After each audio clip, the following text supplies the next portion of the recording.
اعوذ باللہ من الشیطان الرجیم، بسم اللہ الرحمن الرحیم۔ السلام علیکم ورحمۃ اللہ وبرکاتہ۔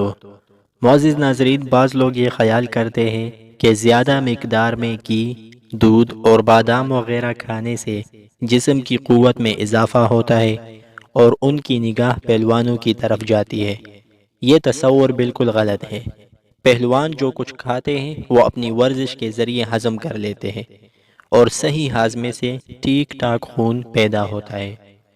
اگر خوب دودھ، بادام، گھی وغیرہ کھائے جائے اور وہ ہضم نہ ہو تو بجائے طاقت کے کمزوری اور بیماری پیدا کرے گی۔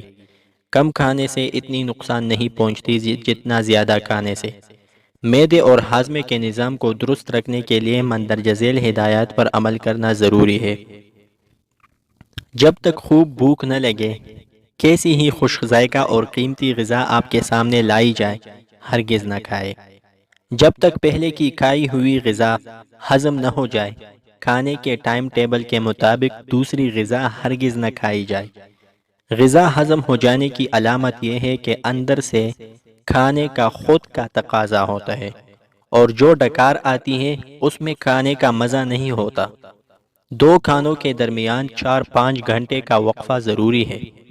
خوب شکم سیر ہو کر تو کبھی نہ کھائے، بلکہ کچھ بھوک باقی رکھے، اور جو کچھ کھائے خوب چبا چبا کر کھائے۔ نہ تو کھانے کے درمیان پانی پیے اور نہ کھانا ختم کر کے پانی پیے، بلکہ کم از کم آدھا گھنٹہ بعد پیے۔ کبھی پانی کا شدید تقاضا ہو تو درمیان میں مگر چند گھونٹ میں پی سکتے ہیں۔ کھانا کھانے کے فوراً بعد پیشاب ضرور کر لیا کرے۔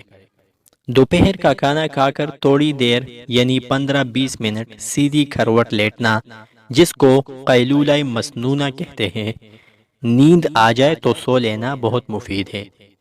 رات کا کھانا سونے سے 2-3 گھنٹے پہلے کھا لینا اور پھر کچھ دور تک ٹہل کر بستر پر جانا ایک اچھی اور مفید عادت ہے، سنت بھی ہے۔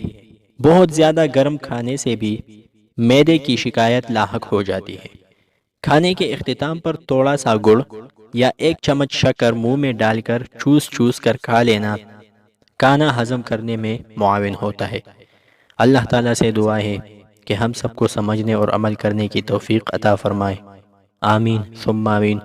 اگر آپ کو یہ ویڈیو فائدہ مند لگی ہو تو اس طرح کی مزید ویڈیوز کے لیے چینل کو سبسکرائب اور مجھے حوصلہ دینے کے لیے ویڈیو کو لائک ضرور کریں۔ ملتے ہیں اگلی ویڈیو میں۔ اللہ حافظ۔